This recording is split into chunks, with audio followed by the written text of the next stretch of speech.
Facebook CEO Mark Zuckerberg told NBC News in an interview this week the massive social media company he founded soon will allow many of its 50,000 employees to work from home. Zuckerberg said within 5 to 10 years, he expects half of his workforce to work remotely with no physical connection to an office. Facebook hardly is alone right now among companies rethinking the way they do business. NBC's Jolynn Kent has our Sunday Spotlight. After months of staying at home, all 50 states have officially begun reopening for business.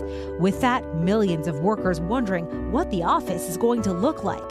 Some will never go back. Twitter and Facebook announcing they'll allow employees to work remotely forever if they want. But for those of us who must go back to a physical workspace, it will be far from business as usual. Do you think we're ever going to see the traditional 5-day work week again? Not from the data we're getting. We just completed a survey of about 3,000 people, and 77% of them that are working at home now say they want to continue in the future. And they want to do it 2 to 3 days a week. Cushman & Wakefield, one of the country's biggest commercial real estate companies, is doing just that, planning to rotate just 25% of employees into the office at a time, once each state gives them the green light. So how are they going to sit? So in this six-pack here, there'd be an employee sitting here, there'd be an employee sitting in the middle on that side, and then there'd be an employee sitting diagonally across from that person. Their plan is called the 6 Feet Office. Along with more sanitizing and deeper cleaning, workers will walk the office clockwise and only clockwise to minimize traffic jams and congregating. They're adding colored arrows to indicate traffic flow and offering disposable placemats to cover desks. What's going to happen with the traditional conference room? Well, the conference room, I think, seats about 30 people, so it's a sizable boardroom.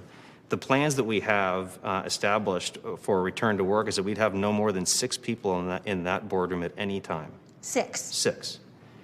And you would enter in one direction. 20%. It's 20%.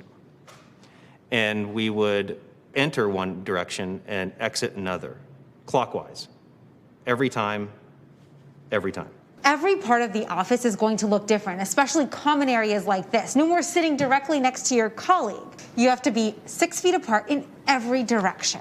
But all this distance certainly takes away from the intangible benefits of being at the office. If you are a young associate at Cushman & Wakefield, are you missing some of the mentorship? And the answer is yes. Yeah. I do think we'll get back there. I think what we're talking about is hopefully a short-term or medium-term issue.